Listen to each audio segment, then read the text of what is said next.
So,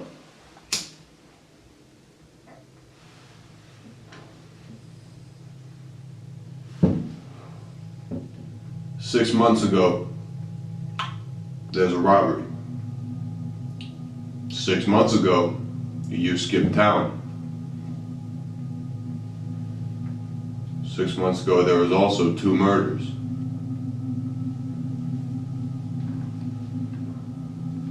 Start talking. What do you want me to say? Well, you could start at the beginning. Well, it's just about 10 o'clock. Time to make my move finally. Stepped out. Lit a cigarette.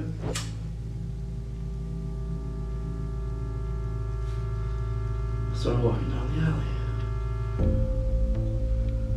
Saw a woman just keeping to herself, not a problem. Tossed the bug. Pulled down my mask. Walked in. Once I was in the store, everything was just like autopilot. Smash the cases, grab the loot, make a run for it. Saw one big man coming back, holding coffee, looked like he might have had a gun. Just ran right by him. Turned around, saw 2 shots coming up. They were both wild. Squeezed 2 times, saw him drop. Knew he wasn't gonna get up. Second guard fell.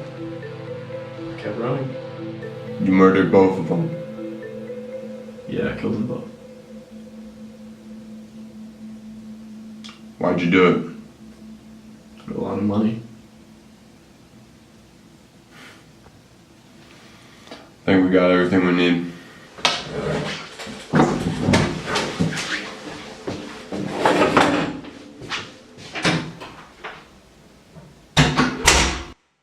It was safe to say that our guy wasn't exactly a professional. He had left a witness at the scene. A witness that I'd need to talk to if I was going to get a clear picture of the events.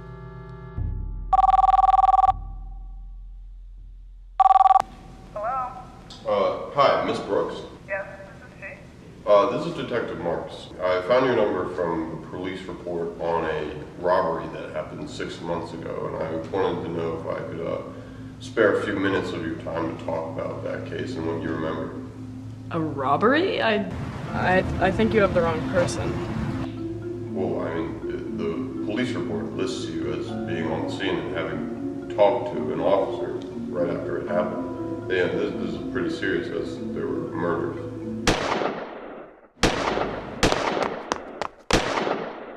I think you must have the wrong number. I don't remember anything like that. You're sure? Yeah. Well, alright. Thank you for your time. 6 months on from the event, she'd tried so hard to forget that it actually worked. I could have pressed her harder, could have explained to her that she actually was a witness to a murder. But, thought it'd be better to just let her live in peace. I needed a new line of investigation. Hey, Mrs. Bellavance? Yeah. Hi, Detective Marx. Nice to meet you. I wanted to ask you some questions regarding the robbery that happened, a few months ago. We have a suspect in custody, but some things aren't sitting right with me, and I wanted to get a, fuller picture. Sure. Yeah, well, it was about closing time, so it must have been around 10 o'clock. I have 2 guards, James and Russell, and I sent Russell to go get me some coffee like he usually does. When this guy came in, all in black wearing a ski mask, and he broke a bunch of cases, stole some of the more expensive pieces and put them in his bag, and then he went out and I saw him go up the street. I saw Russell begin to run after the man, but he ran in front of James just as James raised his gun. From where I stood, I saw that James accidentally shot Russell in the back. I waited a minute to make sure it was safe outside, and I saw both of them on the ground. I thought both of them were dead. And then a few days later I heard that Russell had survived, but I haven't heard from him since. You're saying that Russell is alive? Yeah, shouldn't the police know that? That was in no report. Do you have any information for that guard on file? Well, his full name's Russell Baker, but the address that he has on file, I went to go visit, and it didn't really seem like anyone was home. Or had lived there for a while. That's fine. The full name is enough for me. Thank you so much. I've got to go. At that point, the confusion was mounting.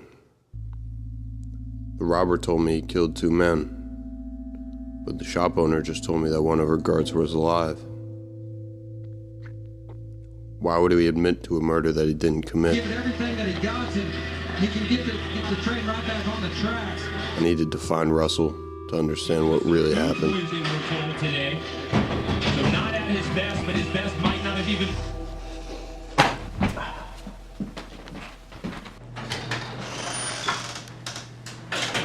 How's it going? Hey, how you doing, man? Thanks for having me. Of course.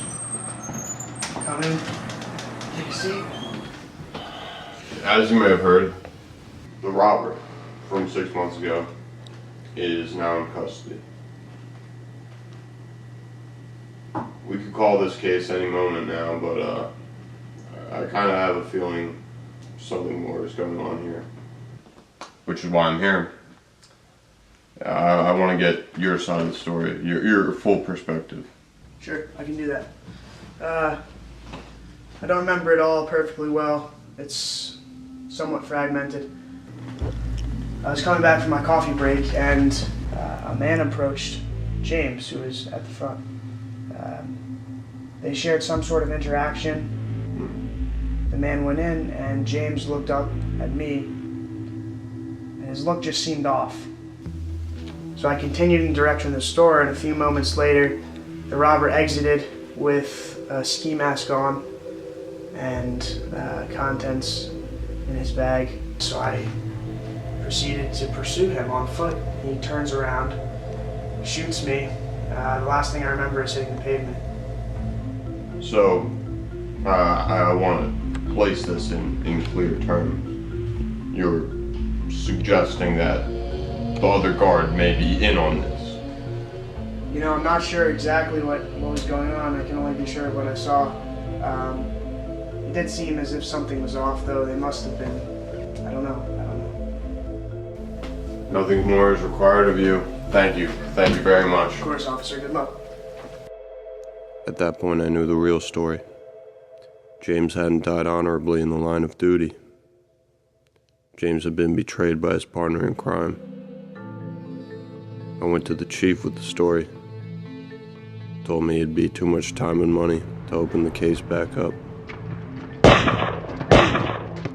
I guess the real story, like most of the memories in this city, will fall by the wayside, collecting dust until they're entirely forgotten.